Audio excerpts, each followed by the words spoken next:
રાજકોટ જિલ્લાના ધોરાજીના ભોલ ગામડાની સીમમાં ગેરકાયદેસર રેતી ખનન કરતા માફિયા પર તવાઈ બોલાવી એસઓજી અને ખાણ ખનીજ વિભાગ. ધોરાજી તાલુકા પોલીસ અને ધોરાજી જવાબદાર તંત્ર ઊંઘતું ઝડપાયું.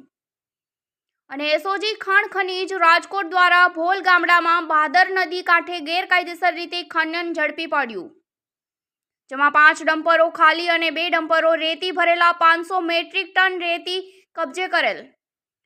ધોરાજી તાલુકાના ભોલ ગામડાની સીમમાં ગેરકાયદેસર રેતી ખનન જેવી કુલ મુદ્દામાલ કિંમત 51,90,000 કબજે કરીને ધોરાજી તાલુકા પોલીસ તંત્રને સોંપવામાં આવેલ છે.